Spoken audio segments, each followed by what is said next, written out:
ना तेरा ना मेरा न इसका न उसका ये वतन है हम सबका, संभालो इसे।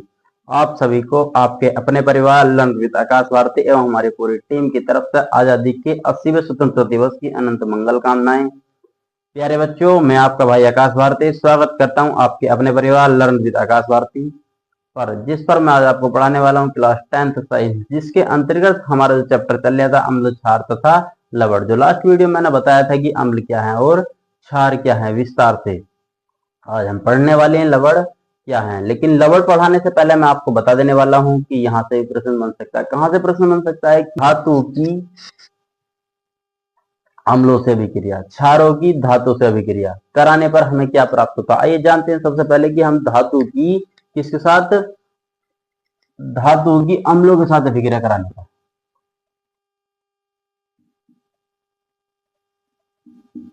धातुओं की अम्लों के साथ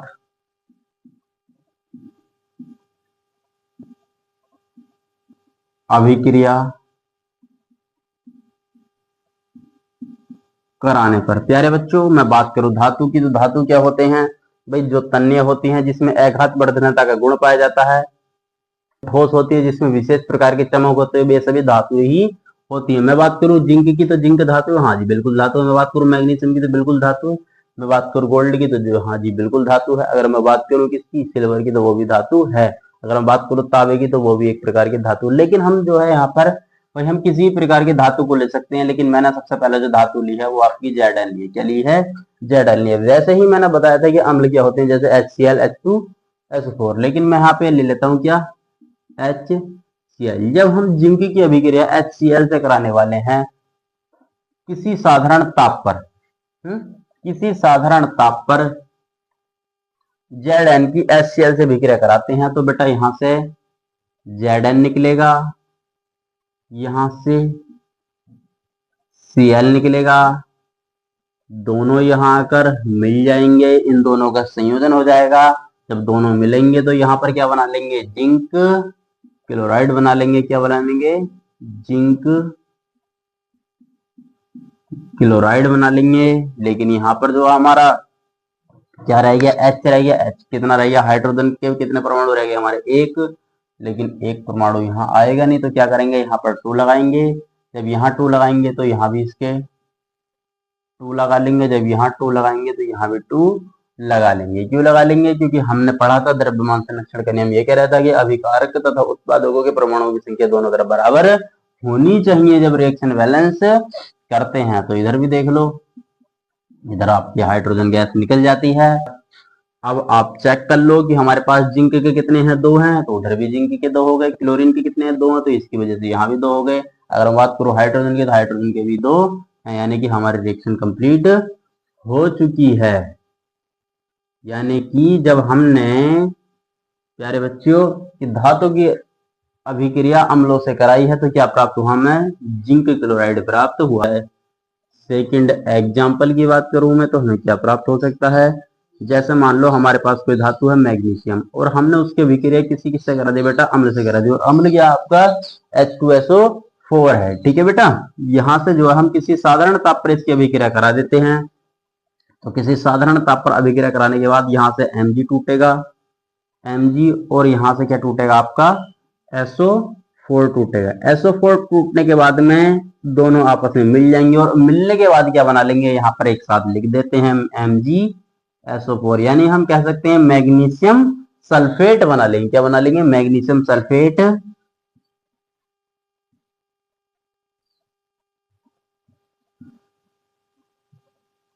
मैग्नीशियम सल्फेट बना लेंगे। जो आपका बचा है उसे अलग कर दो, ये अलग हो चुका है तो इसे अलग लिख दो।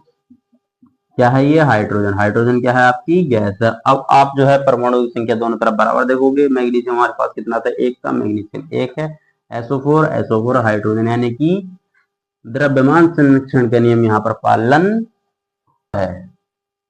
ठीक है प्यारे बच्चों, ये तो बात होगी हमारी जब धातु की अम्लों के साथ अभिक्रिया कराते हैं तो क्या प्राप्त होता है। किसी भी साधारण ताप पर हम ये अभिक्रिया करा सकते हैं। ठीक है, अब हम पढ़ने वाले हैं क्षारों की धातु के साथ अभिक्रिया। आइए,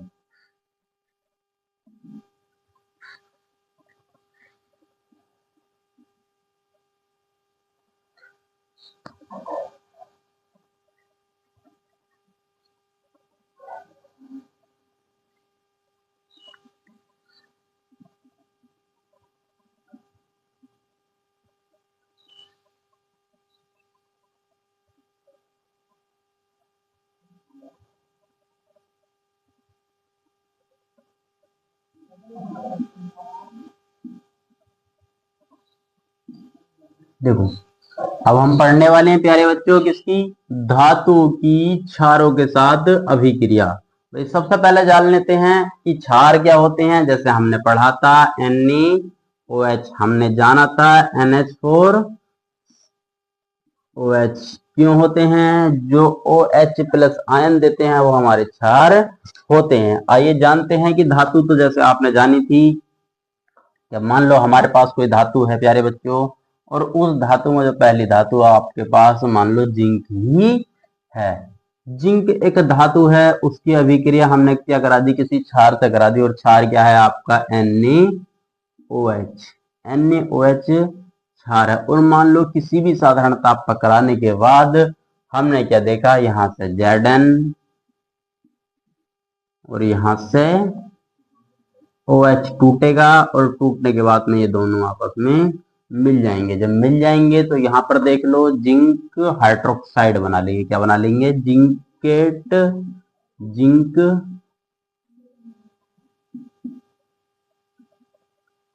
हाइड्रोक्साइड। जो आपका बच गया था, क्या बच गया, Na बच गया।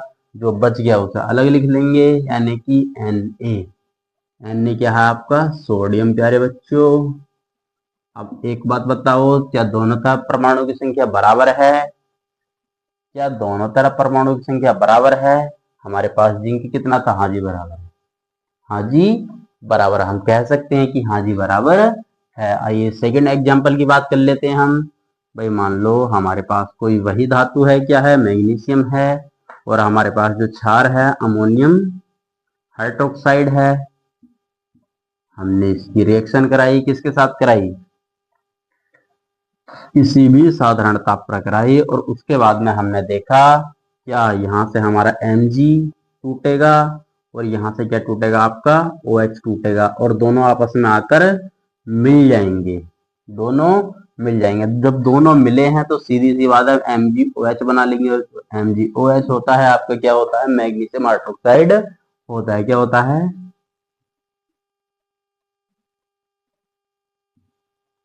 मैग्नीशियम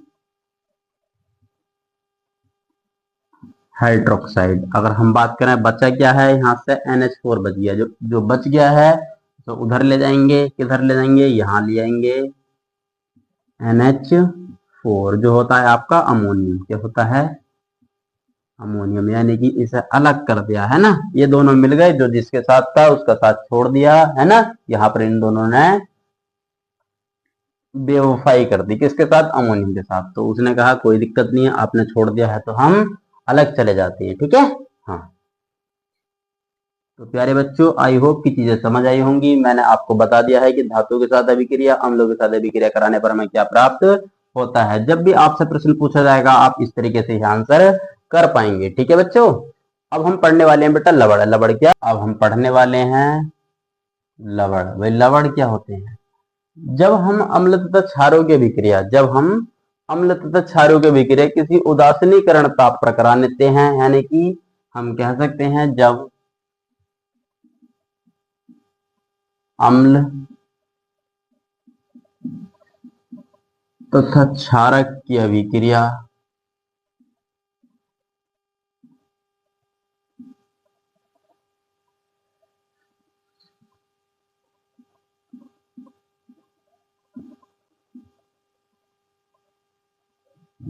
क्षारक की अभिक्रिया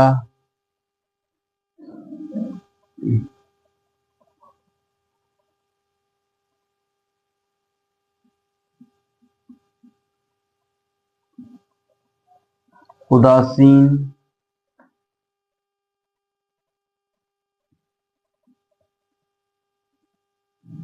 ताप पर कराते हैं। मान लो भी हमारे पास कोई अम्ल है, और अम्ल क्या है आपके पास, HCl है। क्या है, HCl है, और HCl की अभिक्रिया हम कराते हैं किसके साथ, NaOH के साथ कराते हैं। जब NaOH के साथ कराते हैं तो हमें क्या प्राप्त होगा, किसी उदासीनीकरण ताप पर कराने पर, यानी कि जिसका pH मान 7 हो, इस टेम्परेचर पर कराते हैं तो इस होते हैं लवण प्राप्त होते हैं। क्या प्राप्त होते हैं? लवण प्राप्त होते हैं। कैसे प्राप्त होते हैं अभी हम जानते हैं। सबसे पहले क्या होगा बेटा, यहाँ से देखो, आपका जो है यहाँ से Cl, Cl को अलग करो और Na को अलग करो। Cl और Na को अलग करके हम बना सकते हैं, क्या बना सकते हैं? ClNa। ClNa कुछ होता है नहीं, इसे पलट के भी लिख सकते हैं, इस तरीके से लिख दो कि NaCl। जब NaCl लिखा तो हमें पता चला कि ये क्या होता है, आपका लवण होता है। लवण होता है, लवण होता है, जिसे क्या कहते हैं हम? सोडियम क्लोराइड कहते हैं। Sodium chloride. प्यारे बच्चों, इसके बाद जो आपका बचा है भाई, यहां से हमारा क्या बचा? H बचा, यहाँ से OH बचा, यानी कि हम इसे यहाँ पर निकाल सकते हैं कि H प्लस OH। HOH क्या बचा? तत्व कौन कौन से बचे? हाइड्रोजन और ऑक्सीजन बचे। हम पहले से जानते हैं कि जब भी हाइड्रोजन और ऑक्सीजन मिलते हैं तो एक यौगिक बनाते हैं, उस यौगिक को कहते हैं हम जल कहते हैं। यानी कि यहाँ पर ये जल बना लेंगे, क्योंकि हाइड्रोजन के हमारे पास 2 अणु और ऑक्सीजन के 1 अणु मिलकर जल बना लेते हैं। हमने यहाँ पर देखा हाइड्रोजन के 2 अणु और ऑक्सीजन का 1 अणु हमारे पास उपस्थित था, तो यहाँ पर क्या बना लिया प्यारे बच्चों? जल बना लिया है। हम सेकंड एग्जाम्पल की बात करें तो मान लो हमारे पास कोई तत्व है, हमारे पास कोई अम्ल है H2SO4 और दूसरा क्या है हमारे पास? हम जान पा रहे हैं कि अमोनियम हाइड्रोक्साइड है। क्या है? अमोनियम हाइड्रोक्साइड है। अब देखो, अमोनियम हाइड्रोक्साइड है, अब जिसकी अभिक्रिया हम कराते हैं तो हमें क्या प्राप्त होगा? अब बताइए क्या प्राप्त होगा? जी बताइए प्यारे बच्चों, क्या प्राप्त होगा आपको? वही मान लो यहां से जो है हमारे पास क्या है? SO4 है। भाई SO4 को अलग करा, यहां से अमोनियम को अलग करा, SO4 को अलग करा, अमोनियम को अलग करा, दोनों को अलग कर दो। दोनों को अलग करने के बाद में हमने क्या करा? एक साथ जोड़ दिया। और एक साथ जोड़ने के बाद अगर हम इस तरीके से लिखें बेटा SO4 NH4, तो ये किस चीज का फॉर्मूला होता है? नहीं होता है। ये सब पलट के लिखो। पलट के किस तरीके से लिखोगे? इस तरीके से लिखो, NH4 का होल ट्वाइस SO4। यानी कि हम कह सकते हैं कि ये जो प्राप्त हुआ है आपका अमोनियम सल्फेट प्राप्त हुआ है। क्या प्राप्त हुआ है?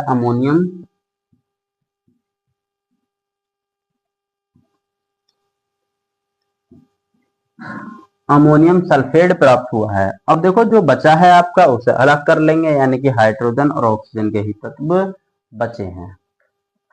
अब एक बात बताओ, यहां पर हम 2 लगा सकते हैं? बिल्कुल लगा सकते हैं, क्योंकि हमने जो है NH4 का यहाँ पर होल ट्वाइस कर रखा है। जब कर रखा है तो यहाँ भी 2 लगा सकते हैं। हाँ जी, लगा लिया। अब आपका बचा कितना भाई? हाइड्रोजन के पूरे हो गए? हाँ जी, पूरे हो गए। यानी हम कह सकते हैं कि 2 दूनी 4। अच्छा, यानी कि जो हमारे पास जो बचे हैं प्यारे बच्चों, यहाँ पर देख लो, हाइड्रोजन बचा है और OH बचा है। हाइड्रोजन और OH बचा है, यानी कि हाइड्रोजन के हमारे पास कितने अणु बचे हैं? हाइड्रोजन के 4 अणु बचे हैं, ऑक्सीजन के 2 अणु बचे हैं, मिलकर जल ही बनाएंगे। किस तरीके से बनाएंगे? 2HO, 2HO, जबकि ऑक्सीजन के 2 कंप्लीट होगा, हाइड्रोजन के 2 कंप्लीट होगा। SO4 हमारे पास जैसे था वैसा का वैसा ही है। यानी कि इस प्रकार हम क्या बना लेते हैं? लवण बना लेते हैं। ये क्या है? आपका लवण होता है।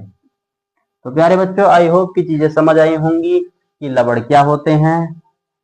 लवण जो है आपके अम्ल क्षार है ना, अम्ल और क्षारों से मिलकर ही बने होते हैं। आइए आगे बढ़ते हैं प्यारे बच्चों। आइए अब जानते हैं हम लवणों के प्रकार। लवण के प्रकार, अगर हम लवण के प्रकार की बात करें तो लवण के मोस्टली 6 प्रकार होते हैं। कितने प्रकार होते हैं? 6 प्रकार होते हैं, जिसमें जो फर्स्ट प्रकार होता है आपका वो होता है सरल लवण, या फिर हम ये भी कह सकते हैं सामान्य लवण। भाई कैसे लवण? मैं बता देता हूं आपको कि वे लवण जिसमें जो है H+ आयन या फिर हाइड्रोक्साइड जो होता है आपका OH आयन उपस्थित नहीं होते हैं, ऐसे लवड़ों क्या कहते हैं, हम सरल लवड़ कहते हैं। जैसे वे लवड़ जो, या जो की जगह हम ये लिख देते हैं जिसमें H+ तथा OH नेगेटिव हाइड्रोक्साइड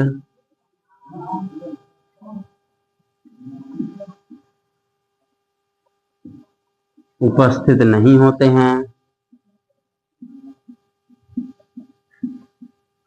उपस्थित नहीं होते हैं, ऐसे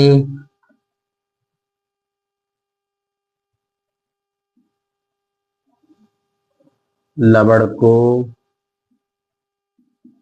ऐसे लवड़ को सरल लवड़ कहते हैं। कैसे लवड़ों लवड़ों कहते हैं, मैं बात करूं बेटा NaCl की, तो ये लवड़ है। हाँ जी बिल्कुल लवड़ है। अब एक बात बताओ, इसमें H+ आयन आपको कहीं दिख रहा है? नहीं दिख रहा जी। अगर मैं बात करूं OH नेगेटिव की, तो ये कहीं दिख रहा है? नहीं दिख रहा। तो हम कह सकते हैं कि ये सरल लवड़ है। दूसरे की मैं बात करूं बेटा, भाई हमारे पास NH4Cl है, इसमें क्या आपको दिख रहा है? H+ आयन या OH नेगेटिव आपको देखने को मिल रहा नहीं है, तो ये भी आपका सरल लवड़ के अंतर्गत आएगा। Sodium chloride, ammonium chloride. तो बात समझ आई कि हाँ सरल लवड़ क्या होते हैं, नोट कर लीजिए। आगे बढ़ते हैं। देखो सेकंड होता है बेटे आपका अम्लीय लवड़। क्या होते हैं? अम्लीय लवड़। भाई अम्लीय लवड़ वे लवड़ होते हैं, वे लवड़ होते हैं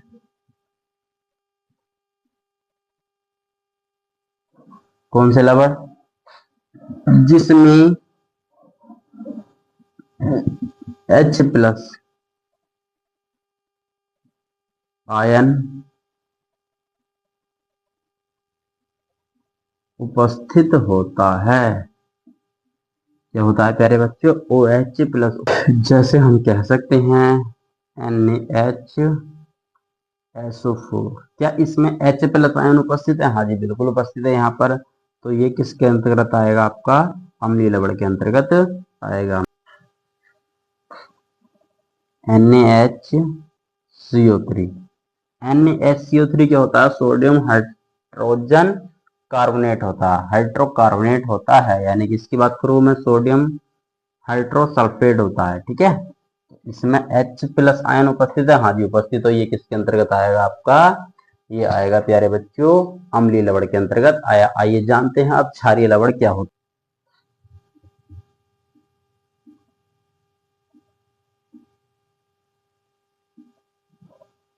भाई क्षारीय लवड़ क्या होते हैं? वे लवड़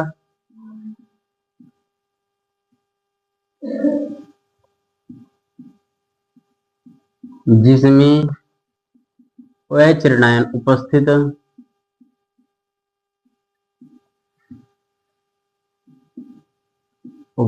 होते हैं, जिसमें OH नेगेटिव उपस्थित होते हैं, वो क्षारीय लवड़ के अंतर्गत आते हैं। जैसे मैं बात करता हूं प्यारे बच्चों ZnOH, ZnOHSO4, ZnOHSO4 ये क्या है? आपका क्षारीय लवड़ है। क्या है ये? लवड़ है। लेकिन लवड़ कैसा? क्षारीय है। क्यों है क्षारीय? क्योंकि इसमें जो है OH नेगेटिव उपस्थित है। जब OH नेगेटिव उपस्थित है, ये क्षारीय लवड़ है। मैं सेकंड की बात करूं, जैसे आपका होता है MgOHSO4, यानी कि मैग्नीशियम हाइड्रोक्सल्फेट होता है ना। ये भी किसके अंतर्गत आएगा? आपका क्षारीय लवड़ के अंतर्गत आएगा। क्यों आएगा? क्योंकि उसमें भी OH नेगेटिव उपस्थित होता है। जिसमें OH नेगेटिव उपस्थित होगा वे सभी लवड़ क्षारीय लवड़ के अंतर्गत ही आएंगे। आई होप कि चीजें समझ आ रही। अब पढ़ते हैं हम मिश्रित लवड़।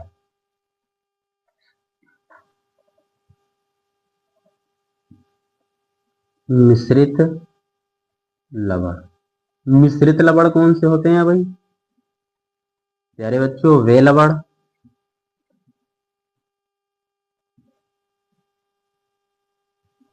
जिसमें जिसमें धनायन व ऋणायन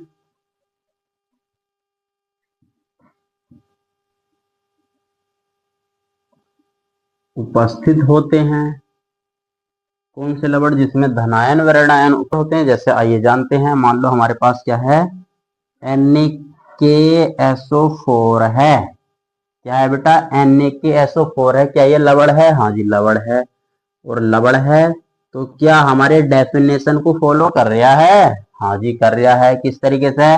वो कह रहा है कि वे लवण जिसमें धनायन व ऋणायन उपस्थित होते हैं। भाई धनायन कैसे है? भाई धनायन वे जिसमें इलेक्ट्रॉन त्यागने की प्रवृत्ति होती है। क्या भाई Na जो होता है प्यारे बच्चों आपका Na कभी आपने निगेटिव के रूप में देखा? नहीं, क्योंकि इसके पास जो है, अगर मैं इसके परमाणु संख्या की बात करूं, इसके परमाणु क्रमांक की बात करूं, तो वो कितना होता है? 11 होता है। जब 11 होता है 2 8 1, 2 8 ये होती है इसकी संयोजकता, 2 8 1। भाई इसके साथ दो शर्तें बनती हैं। कौन कौन सी? एक, या तो ये इलेक्ट्रॉन ग्रहण कर सकता है या फिर त्याग सकता है। अगर ग्रहण करेगा, अगर ये ग्रहण करेगा तो 7 ग्रहण करेगा, अगर त्यागेगा तो 1 त्यागेगा। तो इसे जो है एक को त्यागने में आसानी होगी। जब एक को त्यागने में आसानी होगी तो सीधी सी बात है यहाँ पर पॉजिटिव यानी कि प्लस का ही, यानी कि ये इलेक्ट्रॉन त्यागेगा ही।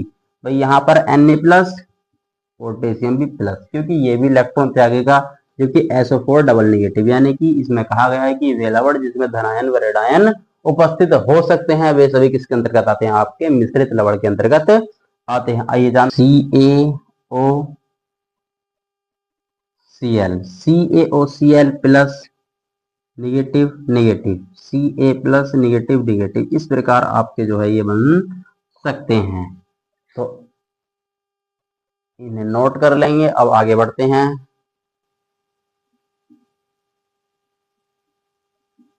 अब पढ़ते हैं प्यारे बच्चों द्विक लवण। इसके बारे में द्विक लवण, भाई ऐसे लवण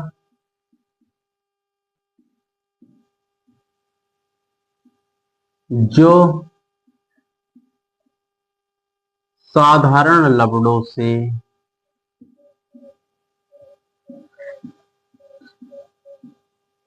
मिलकर बने होते हैं। भाई कैसे लवण प्यारे बच्चों? जो साधारण लवणों से मिलकर बने होते हैं। भाई कौन सा होता है द्विक लवण? जैसे आपने सुना होगा फिटकरी, सुना है? हाँ जी फिटकरी सुना है। तो उसका फॉर्मूला भी सुना होगा, K2SO4 इंटू Al2SO4 का होल क्यूब इंटू 24H2O। ये जो है आपका साधारण लवणों से ही मिलकर बना होता है, और यही प्यारे बच्चों द्विक लवण के अंतर्गत आता है। फिटकरी बहुत प्रश्न पूछा जाता है यहाँ से कि फिटकरी का सूत्र बताइए, है ना? तो ये होता है प्यारे बच्चों। ठीक, आपका आता है संकर लवण। आता है संकर लवण। वही संकर लवण कौन से होते हैं? वे लवण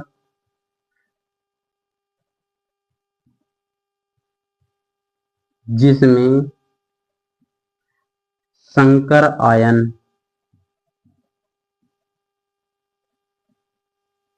उपस्थित होते हैं। वे लवण जिसमें संकर आयन उपस्थित होते हैं, वे संकर आयन कौन से होते हैं? तो वे होते हैं आपके, संकर आयन कौन से होते हैं? वो होते हैं आपके KeCN,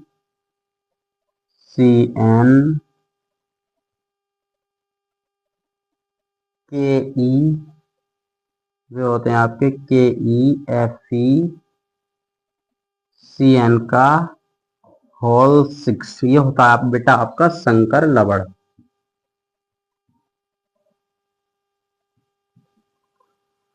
प्यारे बच्चों आई होप की चीजें समझ आई होंगी कि हमने जो है लवण अच्छे से पढ़ लिए। लवण के प्रकार भी हम सारे ही पढ़ चुके हैं। अब मिलते हैं कल एक बेहतरीन क्लास के साथ। ये आपके अपने परिवार आकाश भारती पर।